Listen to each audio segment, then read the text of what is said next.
Peace must be fought for. Your peace, your freedom from what ails you, it's something that does not just come to you. I remember a long time ago, I was talking to a friend, and they told me something along the lines of, I'm just going to wait for as long as possible until life or things or circumstance forces me to do the things that I know I'll have to do. And this person was going through a very rough time dealing with a lot of issues mentally, and they couldn't seem to keep things together, and they're like, I'm just going to let things take me where they have to take me. And when I'm talking about peace, I'm talking about peace of mind, peace in your life. And because life is tough and it's not easy out there for all of us, your mind has a lot of chaos. There's a lot of things to worry about, a lot of people to think about, everything running through your mind, just so you can balance things and try and go a little bit further, make it to the next day and keep going. It's not easy. Even if you are someone who's doing very well, you're doing very well because you're trying to do your best in that position, right? And when I was growing up, I didn't really know what I wanted. I didn't know what I wanted to be right away. I thought being a police officer would be good. I had all these different ideas. And I looked around me and I saw the adults and people in my life, and I saw them absolutely miserable. They hated everything, they hated their lives. And I was like, I don't want to end up like that. I don't want to end up so miserable and sad and unable to feel the beauty of life, right? So I thought, okay, well, what can I do to not do that? And there's something that struck out to me because this was around high school. I noticed that there were certain people in the world who were not willing to say what they really felt or meant. And I started to associate that with a negative view of the world and a negative view of self. So, to get a little bit more into that, I was in high school and I was trying to be someone, an archetype of a person that I thought people would like. I felt like I had to fake who I was and what I liked so that I could fit in. And there's a part of me that was very uncomfortable with that idea, but it was a bit silent. And it became very apparent that I didn't like that when I met one of my greatest friends. He's still my friend to this day.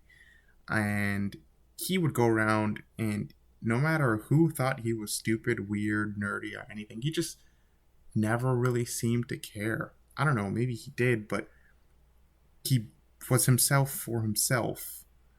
And I said, I want to do that. I want to be me and not feel scared to say what I want to say, be who I want to be.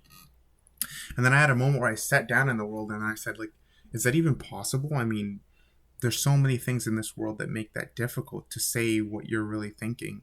You can't just go into work and then blab about everything. You know what I mean? That's just unprofessional. We live in a world filled with professionals, a world filled with business, a world filled with work that needs to be done, and we can't slow down for people or their things or themselves. And I was like, man, I don't think there's ever going to be a job or a place where I'm going to fit in where I feel like I can really be me 100%. And you say what you will about professionalism because it's, needed, obviously. I'm not going to sit here and say everyone shouldn't be a professional. It's just that feeling itself was the big worry, right? And where am I going with all this? I think that when you feel more free and you have that freedom, you are better able to find peace within yourself. And not only that, but when it comes to finding peace, to finding that ability to be autonomous, be free, you can't wait for that to happen. There's people out there who work and they do whatever they want to do, and they do it on their terms, and they do it being themselves and being as comfortable as they want in their own skin, and they have that freedom to be who they want to be.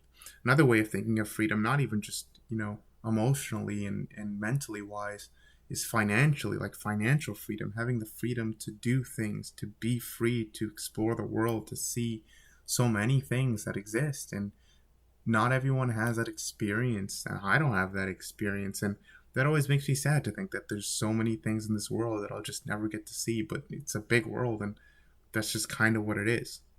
And for as many things as I won't get to see, I do get to see my own unique experience. So I do want to remind myself of that, because I like to try and practice gratitude, because it's very easy to get lost in like the kind of negative thought cycle. Anyways, when I'm telling people that peace needs to be fought for, you need to fight for peace. You need to fight for your opportunity to even maybe have a break. You need to fight for your opportunity to be at peace with yourself, to be at peace with life on some terms, right? And even then, when people fight, when people work hard, when people work two jobs or do whatever they are doing to get where they need to go, a lot of times they don't even really stop. You're just in this constant cycle of fighting to be in a position where you can be okay by making yourself not okay. And